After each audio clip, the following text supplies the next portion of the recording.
Kay patrol number 6, may isa po nga 39 years old nga babae. Yung reklamo na ti katrabahon na, bueno katrabahuan na, kalpasan iti maatap nga, gasam na tinakaw na, ti dua nga singsing nga gold.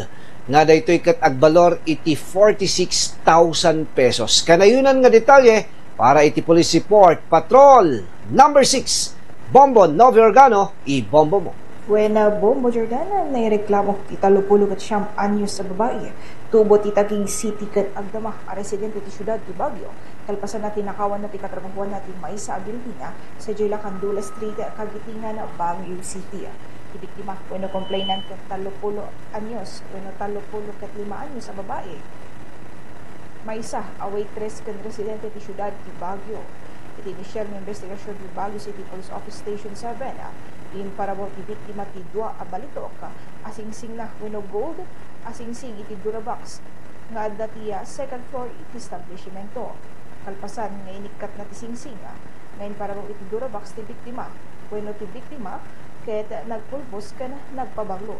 Malagsig iti dayta, sinukatan na ti sandals na den inalana, ti medyas manipod iti durabox, sakbay abi mabaday to iti first floor, sa dinukat titan ang nagtugawa kan insuot ti medyas na.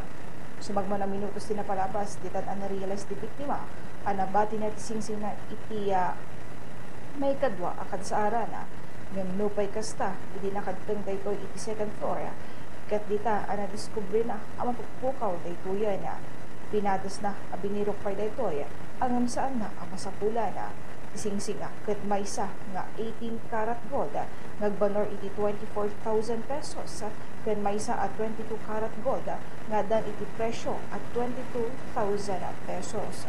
Sumatutala, dumanong iti 46,000 pesos, pigatan ti singsing ang mapugpukaw.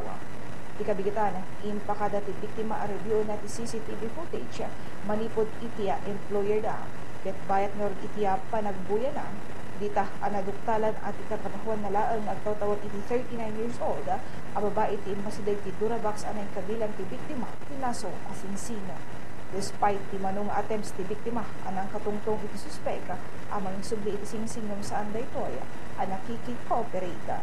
Gapoy ti dayta, nagdesisyon ti biktima nga gipilay ti kaso kontra ti suspek para itumno aligat nga aksyon. Patrol sa isa, Bombo na Organo, this is Bombo Radio Philippines number 1. The trusted source of news and information, Basta Radio. Bombo!